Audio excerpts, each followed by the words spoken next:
Discipline isn't about feeling ready. It's about moving forward when every part of you wants to stop. Motivation fades. Excuses multiply. But the ones who win, they don't wait to feel good. They move anyway. They act tired. They act unmotivated. They act afraid, but they still act. This audiobook will show you how to build the unbreakable discipline that outlasts emotion, destroys procrastination, and creates results that motivation never could. Chapter 1. Stop waiting to feel ready. You've been waiting. Waiting for the right time. Waiting for the perfect plan. Waiting for motivation to return, for energy to come back, for the world to give you a sign. But let me tell you the truth. You'll be waiting forever. There is no right time. There is no perfect plan. There is no magical moment when fear disappears and you suddenly feel prepared. Readiness is an illusion, a story the lazy mind tells to justify delay. You think you're waiting for clarity, that you're not, that you're waiting for comfort, that you're waiting for fear to go away, but it never will. That's the first rule of discipline. You act before you feel ready. The people who succeed aren't the ones who feel confident. They're the ones who move despite doubt. They walk into uncertainty, trembling, unsure, imperfect, but they move. And that movement is what makes them ready. You become ready by doing. You become confident by acting. You gain clarity by moving forward, not by waiting in your head. Every day you hesitate, you train your brain to choose delay over action. Every time you say not yet, you strengthen your excuses. Every tomorrow becomes a wall you build between you and your potential. You say you need a little more time. You say you'll start when you feel motivated again. But the truth is, motivation won't save you. Motivation is like a spark.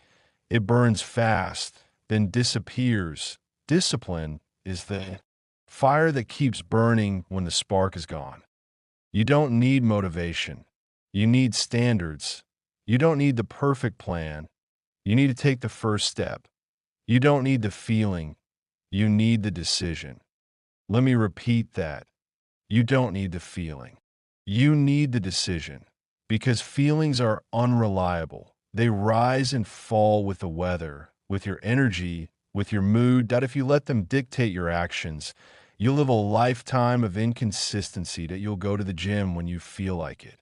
You'll work on your dream when you feel inspired. You'll show up when it's easy and quit when it's hard. That's not discipline, that's dependence. Dependence on emotion. Dependence on comfort. Dependence on an invisible permission that never comes. You don't need permission. You need progress. You need motion. You need proof that you can act without approval, without a guarantee, without certainty. And that proof only comes from one thing: doing it anyway.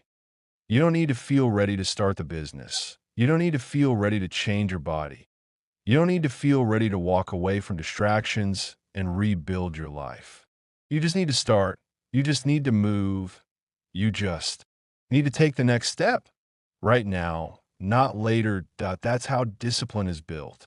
Not in comfort, not in waiting. That it's built in the moment of hesitation, when your mind screams, not now, and you move anyway. That's your training ground. That's where strength grows. Every time you push through hesitation, you build the muscle of action. Every time you move without feeling ready, you rewire your mind to trust momentum over fear. Say it again. I don't wait for the feeling. I act through it. I don't wait for the feeling. I act through it. This is not just a phrase. It's a command. It's a new operating system for your mind. You act first. The feeling follows. You don't wait for motivation. You manufacture it through movement. That's the secret the disciplined already know. Action creates emotion. That you're not lazy. You're just stuck in emotional timing. You think you need to feel good to start, but the truth is, starting is what makes you feel good. Once you take the first step, clarity comes. Once you move, confidence builds. Once you act, momentum returns. But as long as you wait, nothing changes. Waiting kills more dreams than failure ever could. Waiting is silent decay, disguised as patience. You think you're being smart, being strategic, being cautious that you're not. You're hesitating, and hesitation is the enemy of progress. That if you want to build the discipline code, stop waiting for the right mood. D. Oh, it tired. It D. Oh, it scared. It D. Oh, it uncertain. D. Oh, it unready. But do it anyway, because every act of discipline teaches your brain one message: I move, no matter what. And once that belief locks in, you become unstoppable. You can't control how you feel, but you can control what you do. That's the key. You can't control the weather, but you can control your steps. You can't control your emotions, but you can control your execution. That's what separates those who wish from those who win. Winners move without perfect conditions. They act through fear. They act through fatigue. They act through uncertainty. They don't wait to feel ready. They create readiness through repetition. And over time, that repetition becomes identity. You stop being someone who hesitates and become someone who executes. You stop being someone who waits and become someone who moves. And that's where real freedom begins, not in waiting for perfect days, but in deciding that today is the day. Because this is the truth. Readiness isn't a signal, it's a decision. The people who win aren't luckier, smarter, or braver. They're simply the ones who stopped waiting and started acting. Stop. Analyzing. Stop planning every detail. Stop waiting for courage to arrive. Courage doesn't come before action. It comes from it. You have a choice. Right now, you can wait another week, another month, another year. Or you can move, imperfect, uncertain, unready, and let momentum teach you everything you need to know. Don't wait to feel ready. You become ready by moving. Every step forward, no matter how small, makes you stronger. Every act of discipline kills doubt and strengthens identity. Move. Act. Begin. That's the discipline code. You act first. You feel later. You and always that you've just taken the first step toward mastering yourself. And that's where the code begins, in action without permission. That you've stopped waiting. You started moving. Good. Now you're ready for the next law of discipline. You mastered hesitation. Now let's talk about the force that keeps you consistent when your emotions try to lead you off course. Chapter 2. Your feelings don't run the show. You've been trained to obey your feelings. Let them decide when you move, when you rest, when you quit. That's why you're stuck. Because discipline doesn't ask how you feel. It asks what needs to be done. Every day, your feelings are going to rise and fall. They're unpredictable. They're emotional weather. You can't control the weather, but you can still show up for work. That's what separates you from the masses. Most people live at the mercy of their moods. They say, I didn't feel like it. They say, I wasn't in the right mindset. But here's the truth. If you only act when it feels right, you'll never build anything that lasts. Feelings are temporary. Discipline is permanent. That's the difference between those who talk about goals and those who achieve them. One, the emotional trap. Let's talk about what happens when you let feelings run your life. You start every day negotiating with yourself. You wake up tired and your mind whispers, just skip it today. You listen. You hit snooze. You feel safe for a moment. But that small act of comfort, it costs you momentum. IT tells your brain that comfort equals reward. And that's how mediocrity grows. One small emotional decision at a time. You think you're protecting your energy. You think you're listening to your body. But what you're really doing is giving your emotions control of your future. You have to learn this truth. You're not your feelings. You have feelings, but you lead them. You don't obey your emotions. You direct them toward purpose. That's the key. That if you don't master your emotions, they'll master you. So here's your rule. Feelings can ride in the car, but they never touch the steering wheel. They can scream, cry, resist, but the driver stays calm, focused, and consistent. You have a choice, and every time you choose discipline over emotion, you build strength, you build character. You build the kind of mental muscle that doesn't collapse under pressure. Too disciplined doesn't care about mood, let me tell you. Something you already know. Nobody cares if you feel like it. The world rewards what you do, not what you intend. Your boss doesn't pay you for almost showing up. The gym doesn't build your body for wanting to work out. Your goals don't get achieved by feeling inspired. They're built through repetition, through showing up, through the quiet, consistent grind that ignores mood swings. You need to stop worshiping how you feel. Stop checking your mood before taking action. You don't need to feel motivated to start. You need to start, and that's what brings motivation. Action first. Emotion second. That's the formula, that's the discipline code. When you act despite resistance, you train your brain to separate emotion from execution. That's how you build emotional endurance. By refusing to bow to your moods. The disciplined person acts from commitment, not comfort. They wake up tired but still move. They face rejection but still persist. They feel doubt but still do the work because they understand. Discipline doesn't care about how you feel. Discipline only cares about whether you did the thing. You have to decide right now. Will your feelings be your leader or your background noise? Will your emotions be your compass or just a signal that passes by? Remember, it's not about feeling inspired. It's about building consistency. That's the key. 3 feelings follow action. This is where most people get it backward. They wait for the right feeling to begin. But the truth, the right feeling follows the act. It never precedes it. When you push through resistance, when you take the first step, even though you don't want to, your brain releases confidence chemicals. You start to feel proud. You start to feel capable. And suddenly, your emotion matches your action. You don't wait for motivation. You create it through motion. That's how momentum works. Small, disciplined actions build energy. Energy fuels belief. Belief fuels bigger action. And that cycle becomes unstoppable. If you could just get through the first 10 minutes of resistance, think of it like this. Your emotions are followers. Your discipline is the leader. So lead. Lead yourself through the fatigue. Lead yourself through the doubt. Lead yourself through the noise of I don't feel like it. Every time you take action when it's inconvenient, you rewrite the story in your head.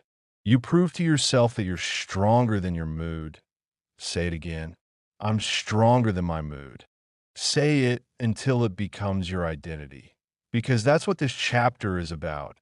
Identity, that you're not someone who acts when it's easy, that you're someone who acts because it's necessary, that you're someone who follows through.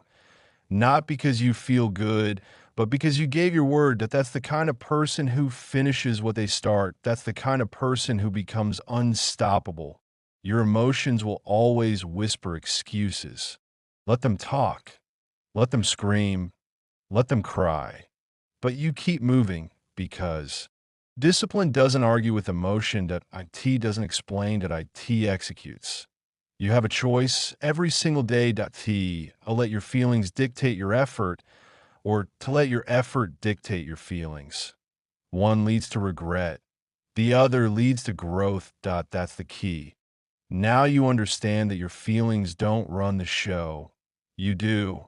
And once you take back that control, everything changes. You stop being reactive. You start being intentional. You stop waiting for moods. You start building momentum.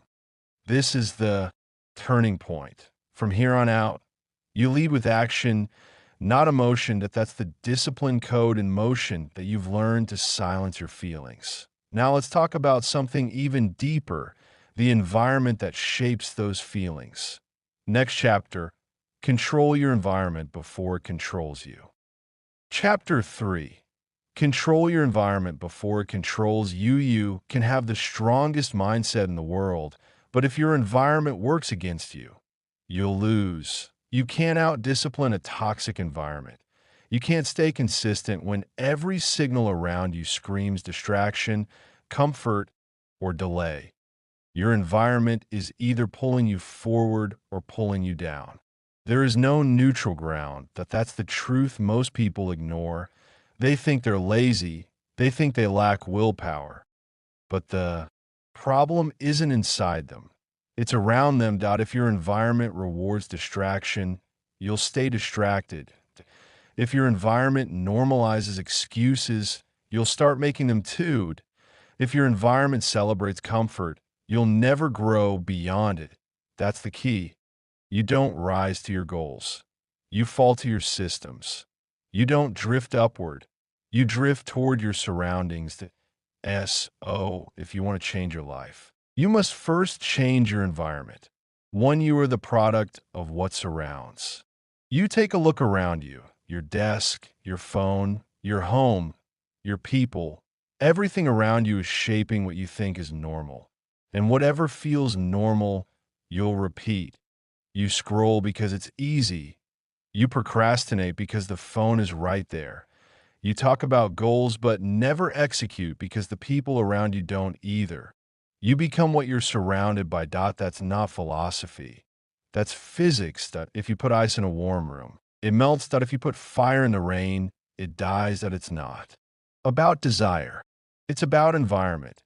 You have to make your surroundings match your standards. You can't keep saying you want discipline while living in chaos. You can't talk about focus while surrounding yourself with noise.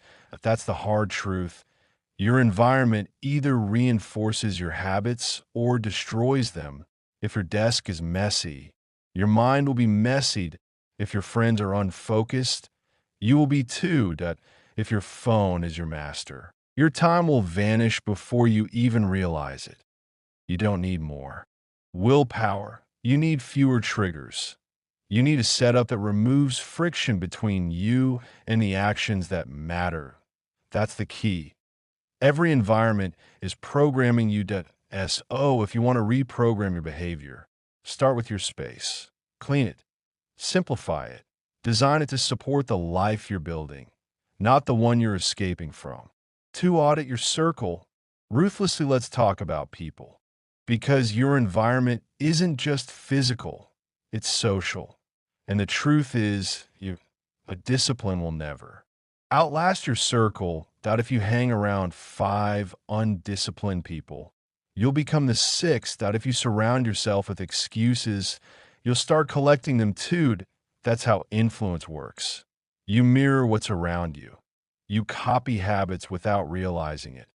You start laughing at their jokes, repeating their phrases, adopting their limits. You have to wake up to that. You have to choose who gets access to your energy. Not everyone deserves your attention. Not everyone belongs in your daily space. You need to be around people who demand more of you, not less. People who push you to show up. People who challenge your laziness, not feed it. And if you don't have those people yet, become one. Become the disciplined one in your group. Become the standard. Because leadership starts with example, not approval. You don't need their permission to grow. You don't need them to understand your path. You just need to keep walking it. You have a choice. Stay loyal to your old environment or stay loyal to your new potential. You can't do both. Sometimes discipline means walking alone for a while.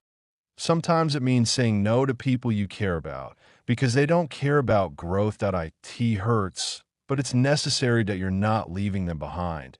You're just choosing a different direction. And one day, they might follow your lead. That's how you change your life, by changing your circle. 3, build a system that forces discipline. You've cleaned your space, that you've audited your circle. Now it's time to engineer your environment for consistency. Because discipline isn't about trying harder. It's about making it easier to do the right thing and harder to do the wrong one. set up your life like a machine. If you want to read more, keep a book where your phone used to be. If you want to work out, sleep in your gym clothes. If you want to focus, block every app that steals your time. Don't rely on memory. Don't rely on motivation. Rely on systems. You're not a robot, but your environment can automate your success. Think of it like this. If your house is filled with junk food, you'll eat it. If your phone is filled with distractions, you'll check them. If your life is filled with chaos, you'll stay chaotic. As engineer the opposite. Design your space for your future self, not your current comfort. Make discipline automatic. Create friction for every bad habit. Remove friction for every good one. Put the phone in another room when you work. Set timers that force you to rest, not procrastinate. Surround yourself with reminders of who you want to become.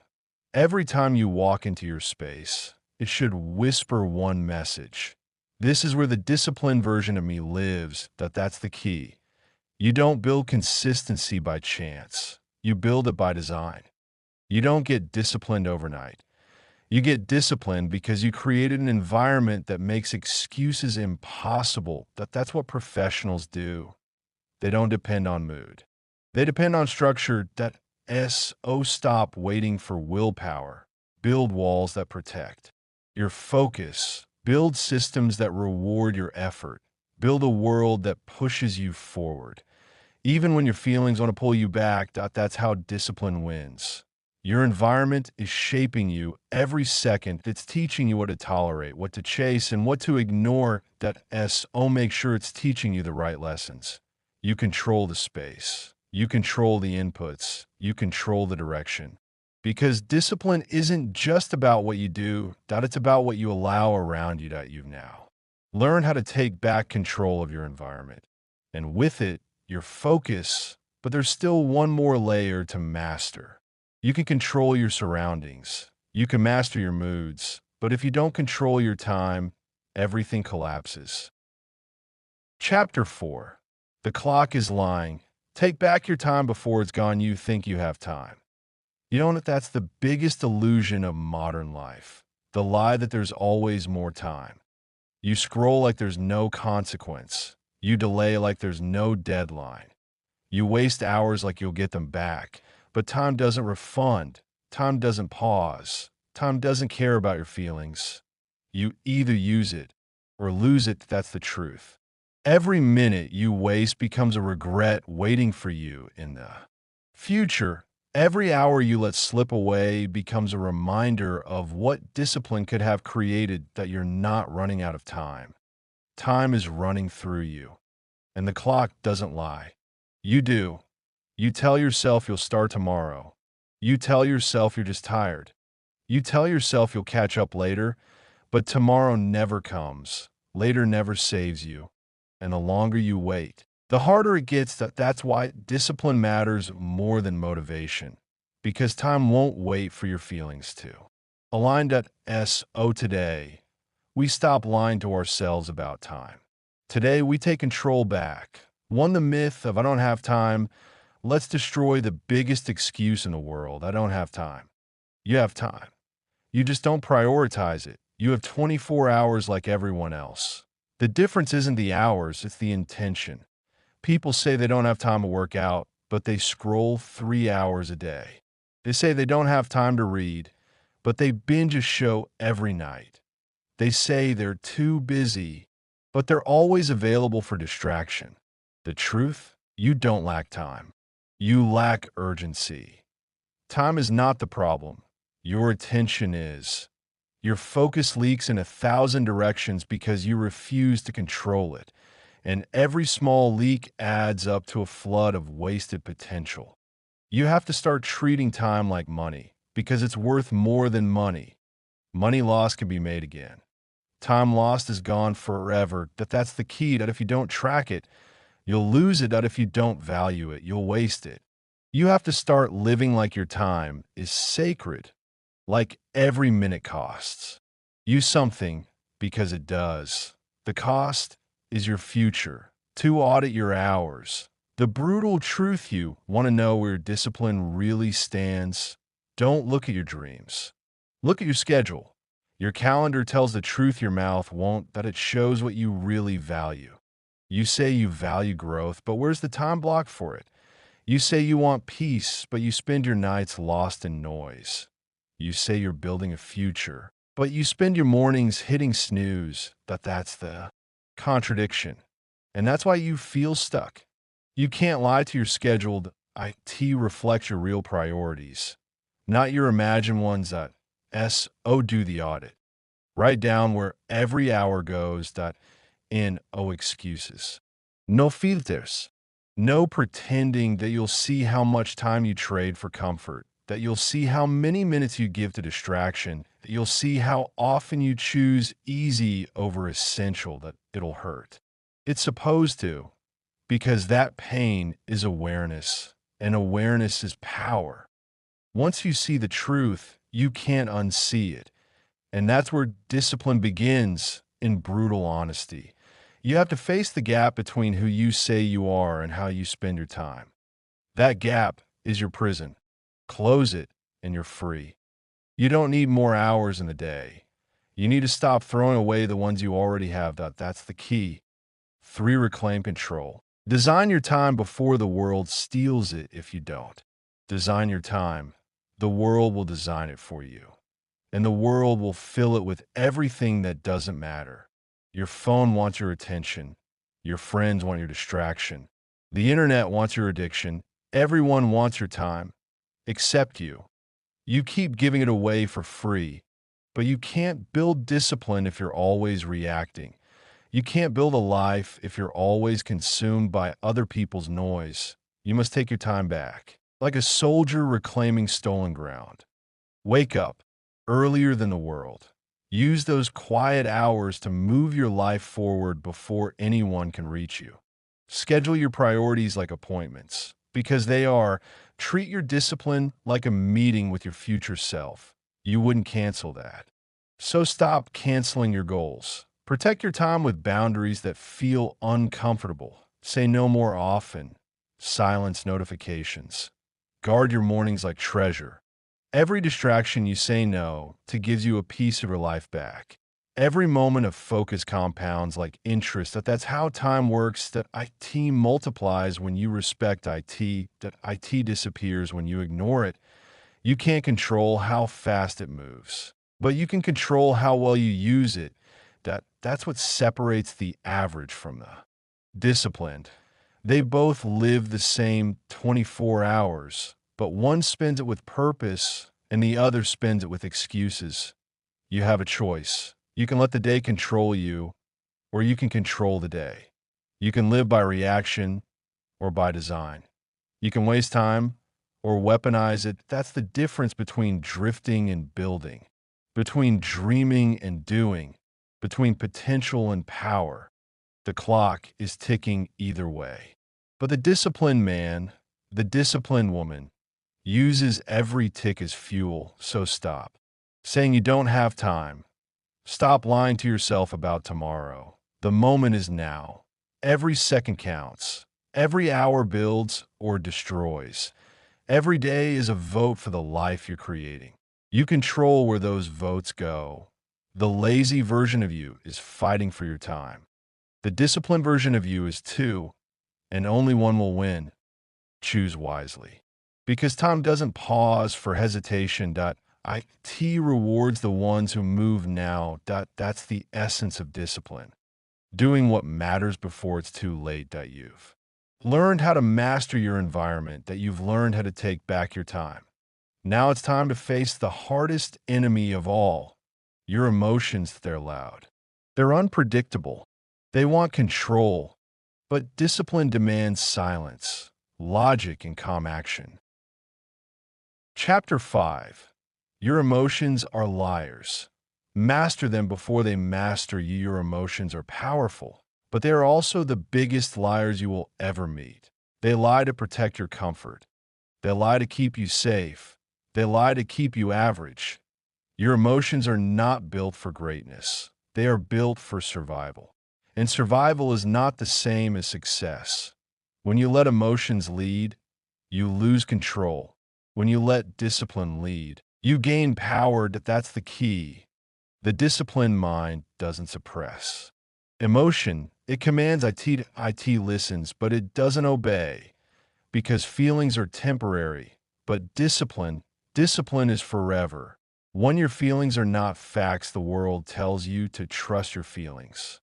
That's bad advice. Feelings are signals, not commands. They are weather, not truth. They pass. They change. They deceive. When you feel tired, your mind will whisper, take a break. When you feel anxious, it will whisper, don't start. When you feel doubt, it will scream, you're not ready. And most people obey. They let their feelings decide what kind of life they live. They confuse emotion for evidence, but emotion lies. Fear tells you that failure will destroy you. It won't. Laziness tells you that rest will make you feel better.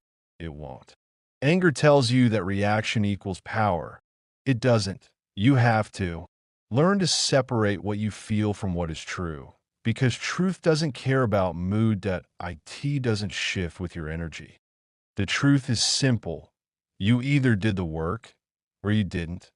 You either showed up or you didn't.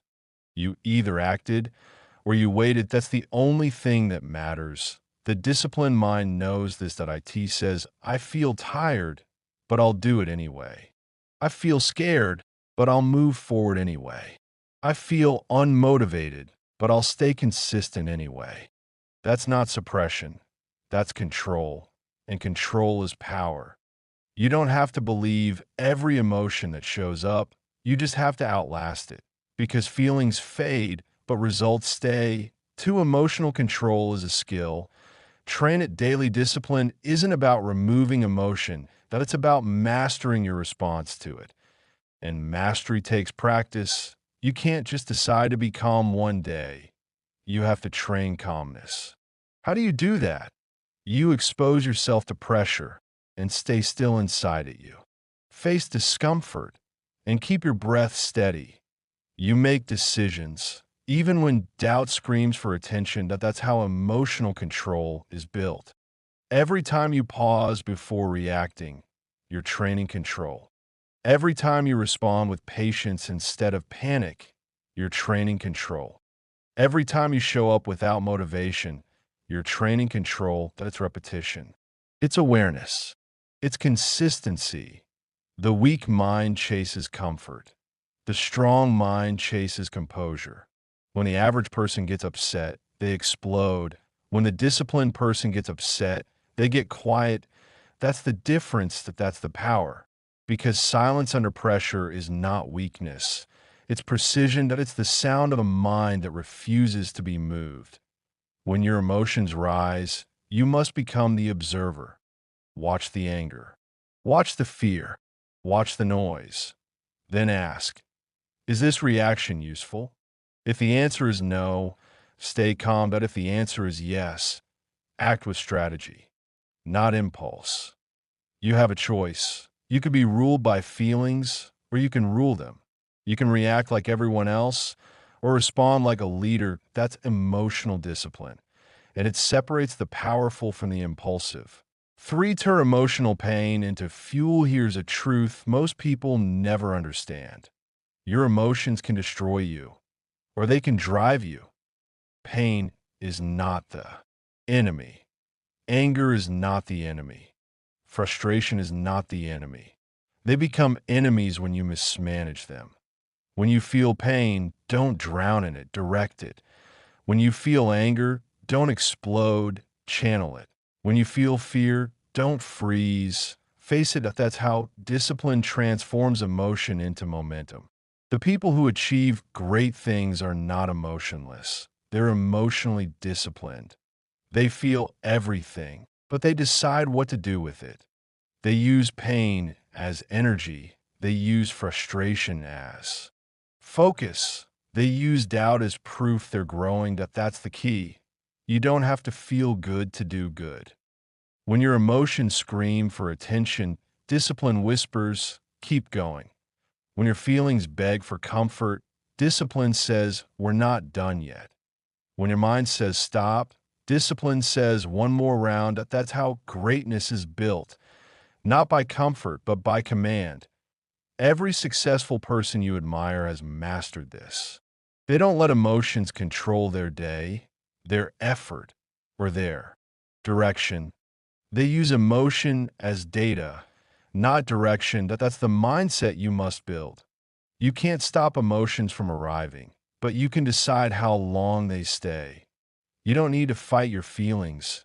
You just need to outlast them. And when you do, when you act in spite of emotion, you unlock freedom.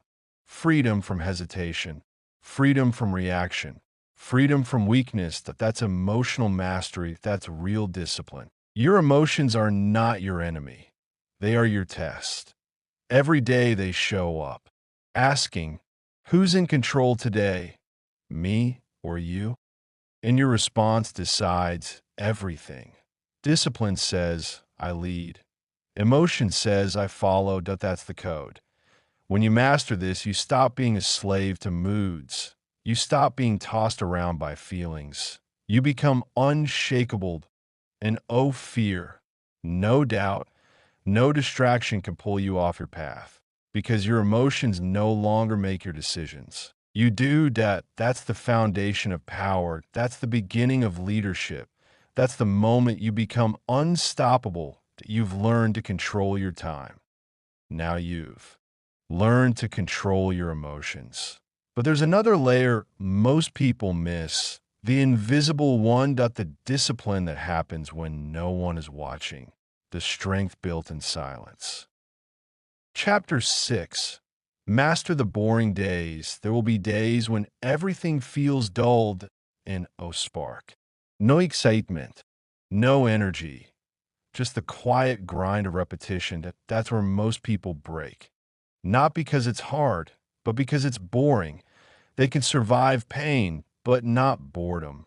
They can endure chaos, but not stillness. They chase constant stimulation because silence feels like failure. But here's the truth. Your success is built on the days that don't excite you. Anyone can work when they feel alive. Only the disciplined can work when nothing moves. That's the difference between those who try and those who transform. You don't need excitement. You need consistency.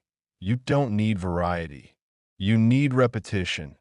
You don't need constant results. You need constant effort. That's the key. Boring days are the crucible. They burn away your dependency on feelings. They forge the muscle of persistence.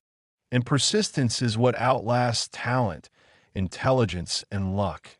Most people don't fail on the hard days. They fail on the ordinary ones. They fail when the world isn't watching. They fail when there's no applause to chase. You know those mornings when you wake up and think, I don't want to do it today? That's the moment discipline begins. Not the gym, not the desk, not the task. The moment you choose to move anyway. You have a choice. To build momentum, or to build excuses. To show up once, or to show up forever. That's the test. And it's a test you must pass daily. If you only show up when it's exciting, you'll never finish what matters. If you only push when it's fun, you'll never reach mastery. The masters aren't the ones who love the work. They're the ones who keep doing it long after the love fades. When you build a life around discipline, boredom becomes a tool. You learn to use it. Boredom means you're consistent. Boredom means the system is working. Boredom means you're moving from emotion to evolution. The best in the world don't chase stimulation. They chase rhythm. They find peace in repetition. They find strength in predictability. They stop needing excitement and start craving progress.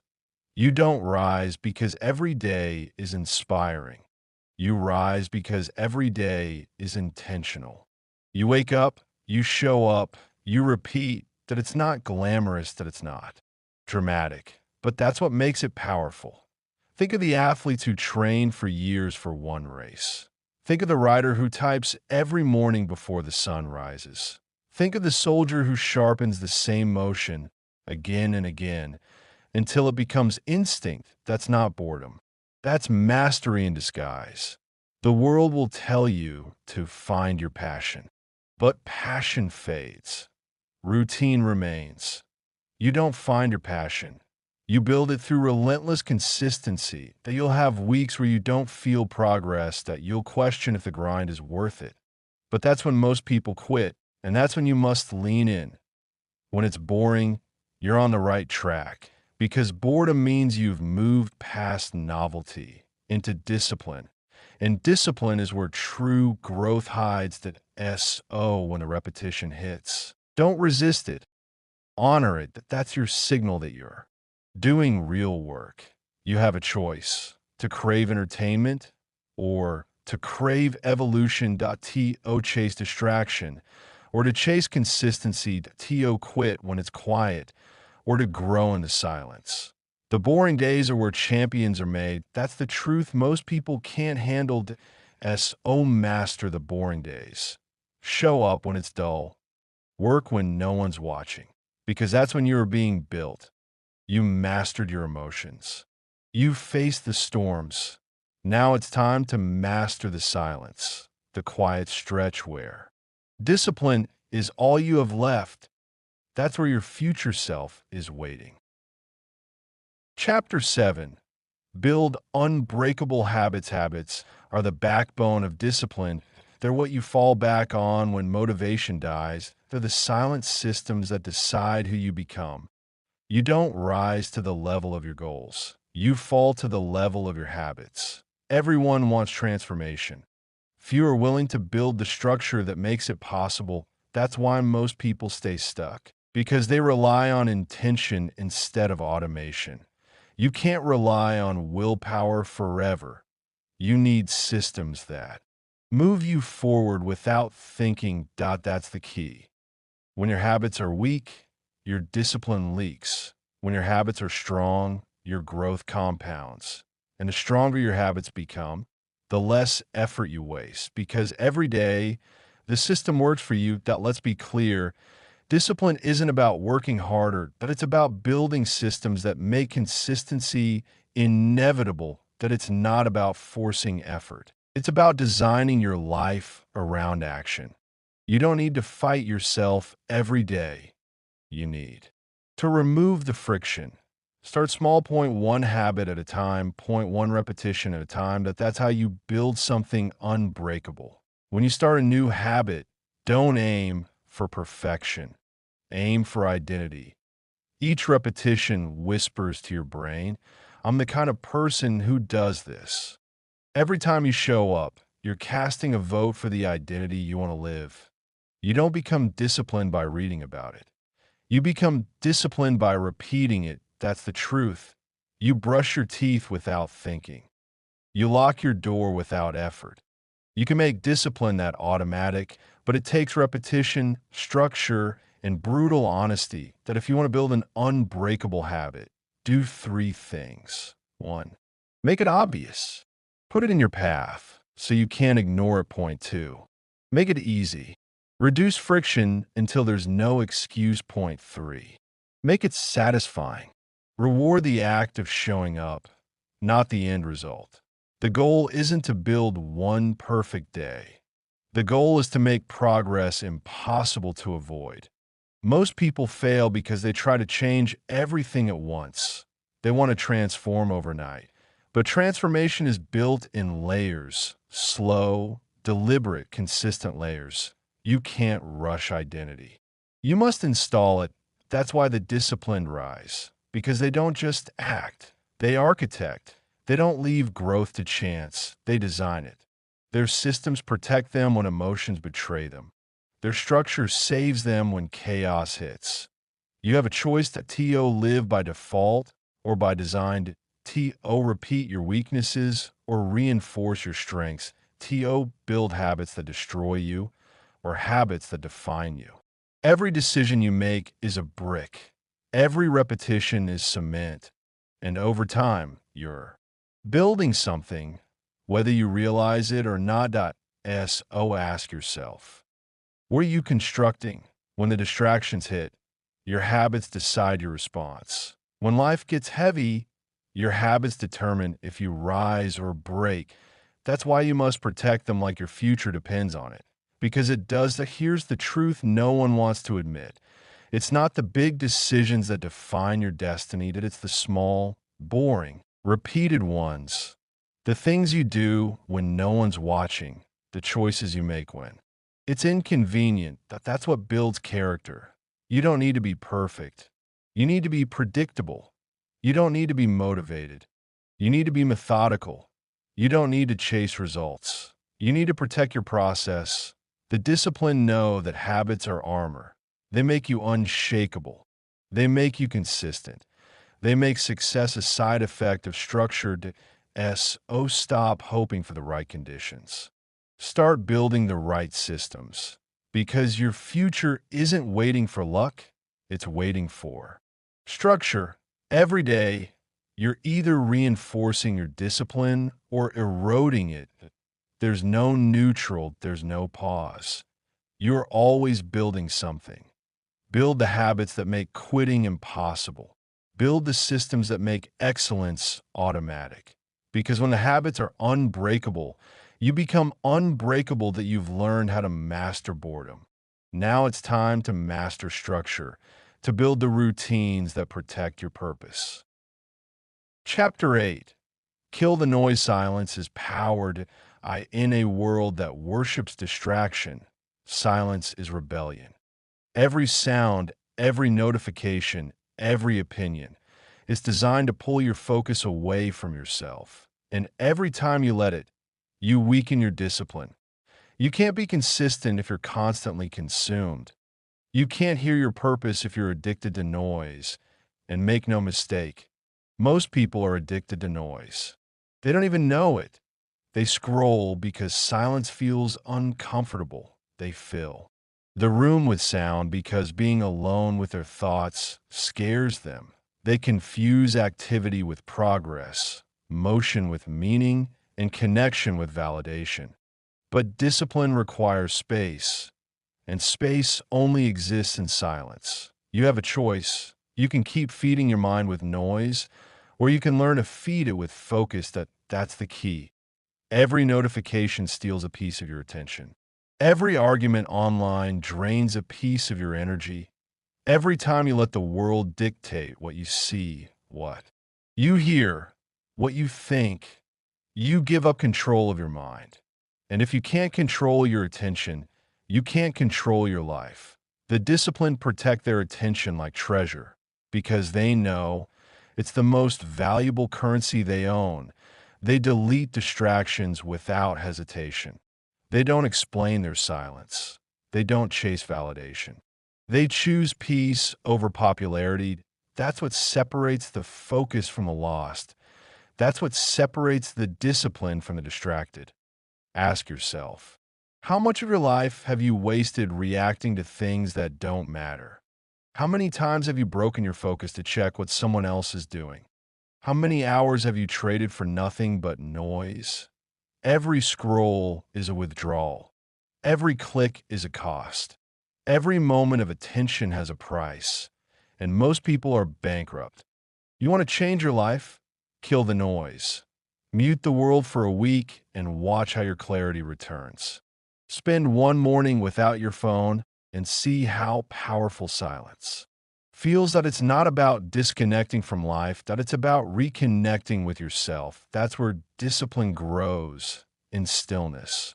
Because when the world goes quiet, the truth gets loud. You start hearing your own voice again. You start realizing how much energy you've been wasting. You start seeing how much chaos you've allowed to enter your mind. Discipline thrives where distraction dies. You don't need to know everything. You don't need to respond to everything. You don't need to be everywhere.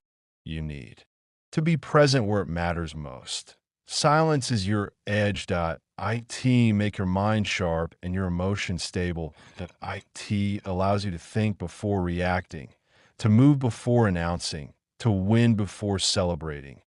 Quiet strength doesn't need an audience. That it builds in the dark.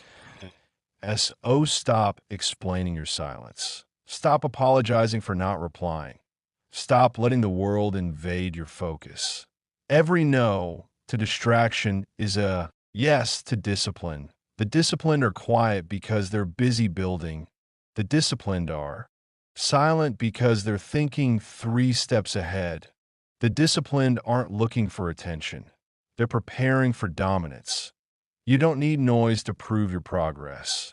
Your growth speaks for itself. Let others talk. You build. Let others argue. You execute. Let others chase trends. You chase purpose. Remember this. The loudest one in the room is rarely the strongest. The one who speaks less usually knows more. And the one who controls his silence controls himself. Every great breakthrough begins in silence. Every mental reset starts with stillness, because when you master silence, you master your mind. And when you master your mind, nothing can shake you. That it's not about isolation. It's about insulation. Protect your focus like it's sacred. Protect your mind like it's your weapon. Because it is .so from today. Cut the noise. Delete what doesn't serve you. Distance yourself from chaos. And step into the power of quiet. The calm mind conquers. The focused mind builds. The silent mind leads that you've killed the noise. Now it's time to face the next test, the battle with your own excuses. Chapter 9. Destroy the excuses. Excuses are the quiet killers of potential. They sound reasonable. They sound logical. But every excuse you accept is a small permission slip for weakness. And weakness, when repeated, becomes identity. You don't need more time. You don't need perfect conditions. You don't need someone to believe in you. You need to stop believing your excuses that that's the truth most people can't face. Because excuses feel safe. They protect your ego from responsibility. They protect your comfort from effort. They give you a way out when you don't want to face the hard truth, that you're in control. You have a choice. You can protect your comfort, or you can protect your growth. You can repeat your excuses, or you can rewrite your standards. You can stay small, or you can start moving. No matter how you feel, that's the key. Every excuse has the same root. Fear. Fear of failure. Fear of judgment. Fear of change. But discipline doesn't negotiate with fear. It moves through it. You don't need to feel ready. You don't need to feel confident. You just need to act, because every time you act despite your excuse, you weaken its power. You rewrite your identity from I can to I do. Excuses are the language of the undisciplined. They sound intelligent, but they're poison. They tell you to wait, to plan, to think, to analyze, but never to move. And movement is the only thing that builds discipline. You can plan forever. You can research forever. You can get ready forever. But none of that will replace the raw power of showing up. The disciplined person doesn't ask, can I? They ask, how do I make it happen? They don't waste time explaining why it's hard. They're too busy doing it anyway. That's what separates them. If you want to destroy your excuses, you must destroy your entitlement. Stop expecting things to be easy. Stop expecting to feel motivated. Stop expecting progress without sacrifice. The path is hard. It's supposed to be. Because if it were easy, everyone would do it. And if everyone could do it, it wouldn't be worth it when you hear yourself say, I don't have time. Remember, you do you.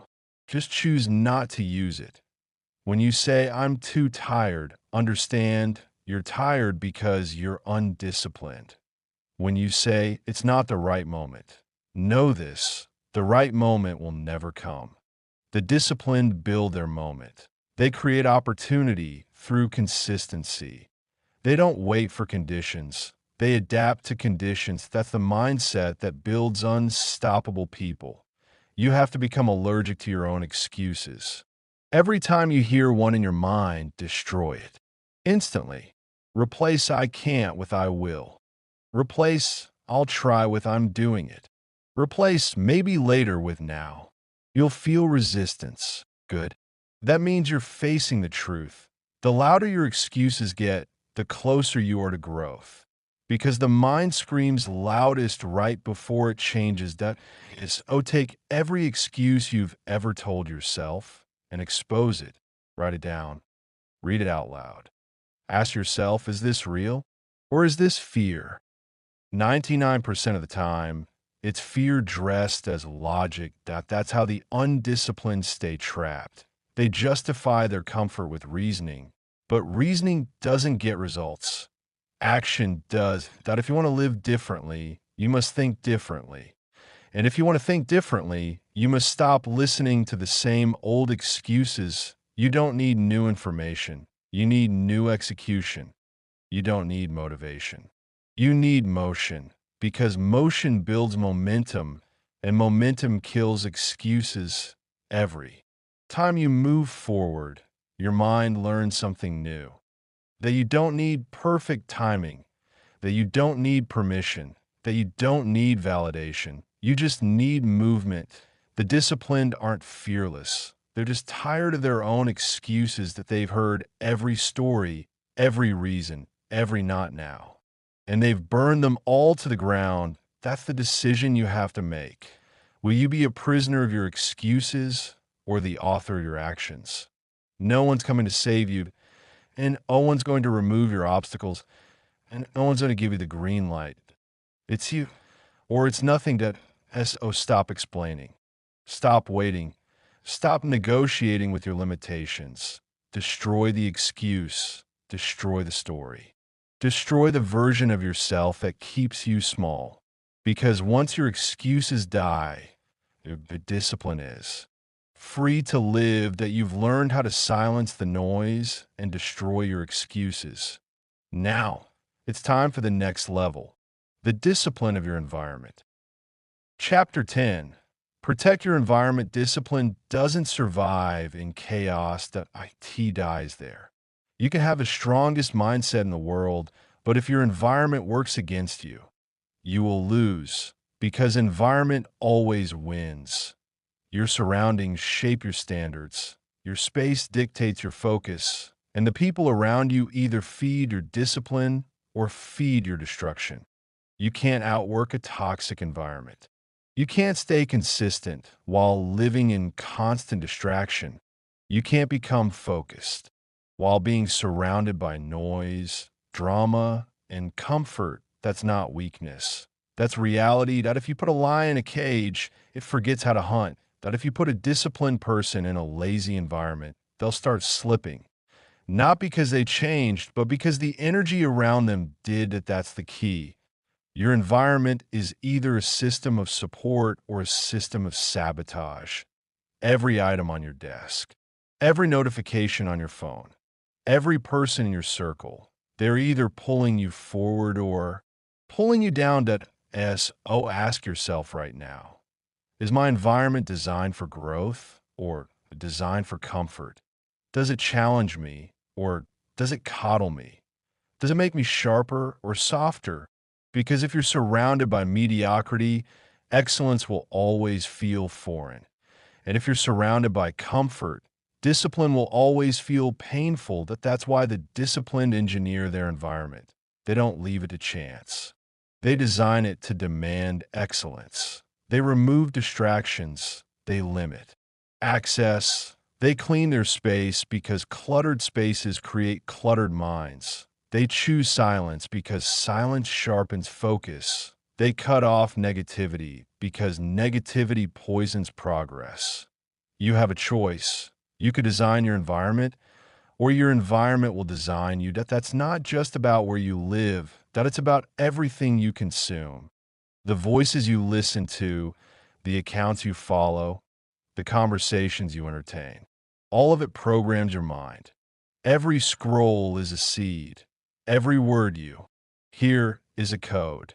And every piece of input shapes the person you're becoming. If you want to become disciplined, start curating your inputs. Feed your mind with strength, not noise.